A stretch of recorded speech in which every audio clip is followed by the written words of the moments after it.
بسم اللہ الرحمن الرحیم۔ السلام علیکم ورحمۃ اللہ وبرکاتہ۔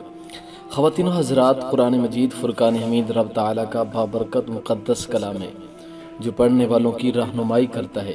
قرآن کے اندر سورہ بقرہ ہے۔ سورہ بقرہ کے اندر آیت الکرسی ہے۔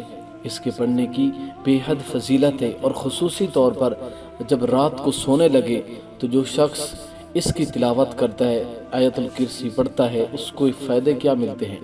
حضرت علی رضی اللہ تعالیٰ عنہ سے منقول ہے کہ میں نے رسول اللہ صلی اللہ علیہ وآلہ وسلم کو منبر کی ان لکڑی والی سیڑھیوں پہ یہ ارشاد فرماتے ہوئے سنا، جو شخص ہر نماز کے بعد آیت الکرسی پڑھے اس کے لیے جنت کے داخلہ سے سوائے موت کے کوئی چیز بھی مانے نہیں، اور جو شخص اپنی بستر پر لیٹتے وقت آیت الکرسی پڑھے، اللہ تعالیٰ اس کے اور اس کے ہمسایہ کے اور جتنے مکانات اس مکان کے گرد ہوں سب کے مکانات کو امن رکھتا ہے۔ حضرت پیارے آقا صلی اللہ علیہ وآلہ وسلم کیسی مبارک حدیث مبارکہ ہمیں ارشاد فرمائی۔ حضرت علی کرم اللہ وجہ الکریم سے یہ قول نقل کیا کہ میرے خیال میں نہیں آتا کہ کوئی عاقل بالغ آدمی دین اسلام میں داخل ہوا ہو اور پھر وہ آیت الکرسی پڑھے بغیر رات کو سویا جایا کرتا ہو۔ آقا صلی اللہ علیہ وآلہ وسلم یہ ترغیب دلائی کہ رات کو سوتے وقت آیت الکرسی اس کے پڑھنے کی بے حد فضیلت ہے۔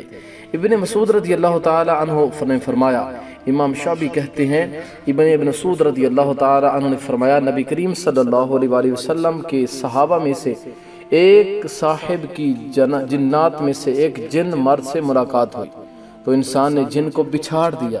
پھر وہ انسان اس جن سے کہنے لگا، میں تمہیں بہت لاغر اور کمزور دیکھ رہا ہوں، گویا تمہاری پتلی پتلی کلائیاں کتے کی کلائیاں ہیں، تم سب گروہ جن اسی طرح ہوتی ہو یا صرف تو ان میں سے اس طرح کا ہے؟ جن کہنے لگا، سنو اللہ کی قسم، میں تو ان میں سے ایک قوی اور مضبوط جن ہوں، کئی تو میرے سے بھی دبلے پتلے اور لاغر ہیں، مگر یہ تمہیں اتفاقاً گر گئے ہوں، لہذا تم مجھ سے دوسری مرتبہ کشتی کرو۔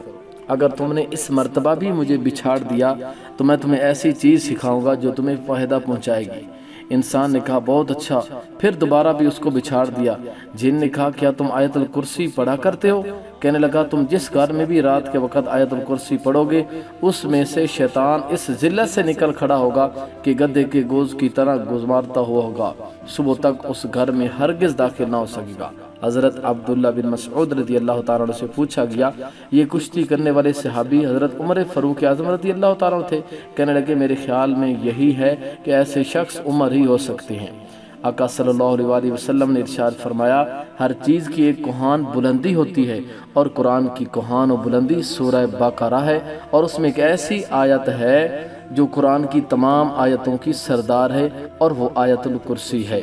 سورہ بقرہ کو قرآن کی کوہان اس لیے فرمایا، یہ سب سے لمبی سورت ہے اور بہت سے احکام پر مشتمل ہے، یا اس لیے کہ اس میں جہاد کا حکم ہے جس سے اسلام کو سر بلندی حاصل ہوتی ہے، اور آیت الکرسی کو تمام آیتوں کی سردار فرمانے کی وجہ غالباً یہ ہے کہ اس آیت میں اسم ظاہر اور اسم ضمیر دونوں کو ملا کر اللہ تعالیٰ کا نام 17 مرتبہ آ رہا ہے۔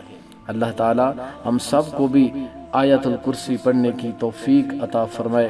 رب ذوالجلال ہم سب کو آقا صلی اللہ علیہ وسلم کی سچی سچی محبت عطا فرمائے۔